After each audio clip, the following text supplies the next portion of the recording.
I don't want to be dumb like my mama. R/ask Reddit by online camps. Serious teachers of Reddit. What is the surprisingly smartest thing your stupidest student has ever said?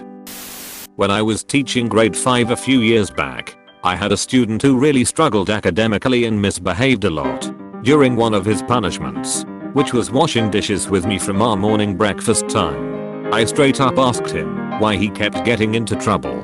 The boy admitting that he just knew that if he misbehaved he would get to spend time with me 1:1 and we would talk about life and his hobbies and such. I found out later on that his father had been incarcerated for pretty much the entirety of the boy's life. So, the stupidest and most misbehaved kid in the class was actually just playing the system the whole time and really just needed a positive male role model in his life. After that, I told him he didn't need to act up in order to spend time with me. He could just ask for extra responsibility and I would give it to him. He was, mostly, better behaved after that. I miss him a lot. Edit. I'm absolutely flabbergasted by the response to this post. I didn't think anyone would see it. I appreciate you all. All I can say is, spend some time to talk to someone in need. Teachers like you are the ones that make a difference. I'm teaching English as a foreign language, and one of my students hasn't been attending for a year. When he finally came, I gave him an essay to write. He wrote it in perfect German because he thought that we were studying German. The guy had been learning German all year long only to learn that we were studying English. This is both the smartest and the stupidest thing I can imagine. I don't know if this counts, but I was teaching a public speaking class. It was mostly 9th grade. They were all nervous about their first big speech, and I tried to ease their nerves by saying, "I promise giving a speech won't kill you." Then, some kid shouted, "Do you know how many people in history have died while giving a speech?" I mean, he had a point. Probably my favorite answer in the thread. My favorite student of all time in my 9 years of teaching was a kid named Logan. Logan was this giant kid, all as I was, 5 feet 2, in the 5th grade, and massive. Logan also had an information processing learning disability. He processed information more slowly than most people. He spoke very slowly and deliberately with long pauses, and just saw the world differently. Logan had learned early on that if he played dumb, people would treat him like he was stupid and do his work for him. He had this look he would put on his face. Mouth agape, lower lip hanging down, legit drooling, eyes unfocused, and he would refuse to speak to you. I figured that out really quickly, and after 2 times of me making him talk to me at recess, when he refused in class, he didn't pull that look with me anymore. It was a complete facade. Anyway, because of how Logan processed the world, he would spend his recess slowly walking the grounds and picking up anything interesting he found. He found things no one else would find. Coins, sequins, a box of sewing machine spools, etc. And he'd bring them to us teachers if he didn't know what they were or just wanted to share them with us. So one day at recess he comes up to me and the other teacher at recess duty with me, and he's holding a condom wrapper. He asks us what it is, and the other teacher quickly says, "Oh Logan, that's just a candy wrapper for grown-ups. Here, let me take that," and throw it away. And Logan deadass looks us in the face and says, "Oh good, I thought it was a condom. And those shouldn't be out here on the playground." And then he turned and ambled off. His emotional intelligence was incredibly high. I had a student with autism in class, Tyler.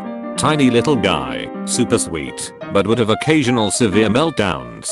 I will always have the image in my head of tiny little Tyler mid-meltdown, swinging his arms at giant Logan and screaming, while Logan simply stood there and took it and gently patted him on the head.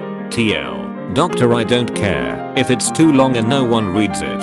Logan was one of the best people I've ever met in my life, and I have so many good memories of him. Edit. Thanks for all the kind words, everyone. I'm so happy that Logan could bring the same smile to your face that he brought to mine. Honestly, sharing this story has almost made me want to go back to teaching again. I teach 1st grade, so many not as dramatic as other replies. I had a kid who was kind of never quite paying attentions. We read a dinosaur book, and we're answering very basic 1st grade questions in the back of the book. It literally had a brachiosaurus and said, The dinosaur's legs are long, B short. He pretty much got stuck here and didn't move on. Oh me, it was the easiest question in the book, but some of the students are low-level English learners, so it is possible he just couldn't understand the words long or short. After like 7 minutes of doing my rounds and assisting other students, I came back to him. He had written in C, long and short are both opinion words. Makes sense to me. Long or short compared to what? Used to teach chess to elementary level kids. Would run chess camp over the summer. 20 to 40 kids come in every day for a full school day, but every period is basically a chess class. Lasts a week. On the first day, I would tell kids they need to lose to get better. Which is true in a game like chess, especially in the beginning. I would tell them you have to lose 50 games before you can improve in chess. Well, on about day 3 I'm walking from the field to the class and see one of my students, second grader, walking the other direction, and ask him offhand how's chess going? And he responds, well, I've lost all of my games, so I guess I'm doing great. In a college music history class, we were discussing the differences in sound between a harpsichord from the high baroque and today's grand piano. One student, who normally contributed little, said, the reason the two instruments sound so different is because harpsichord strings are plucked by quills, whereas piano strings are struck by hammers. And you'd make different sounds too, if plucked or struck. Elementary school. I worked in the school admin office for a while. We had a cop come in to speak to the kids.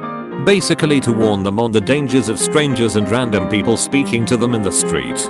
The cop was great and told the kids how they should always be careful and that some bad men might take them away from their mummies and daddies. One kid puts his hand up and asks the question, so what will happen if we go with one of these stranger men? The cop wasn't prepared for that question and just said how sad it would be and how his parents would miss him.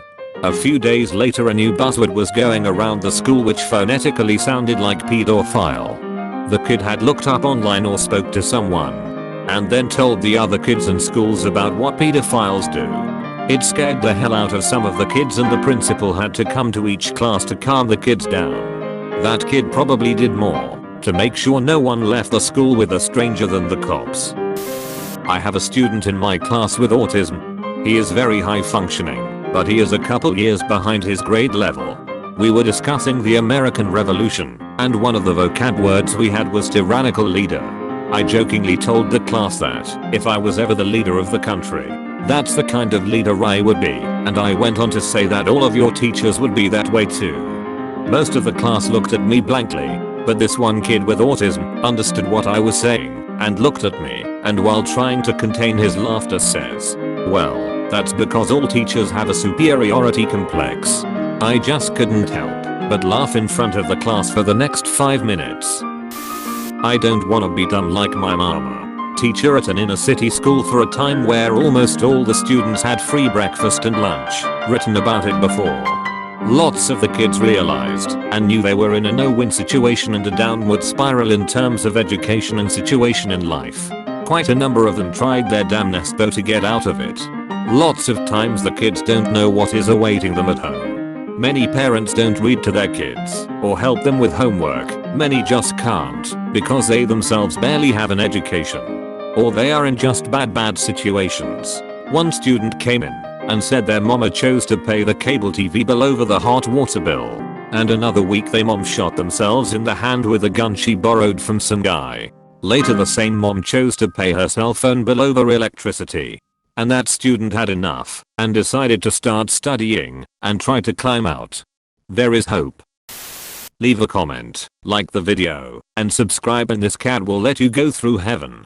Thanks for watching, and always plant trees to save the earth.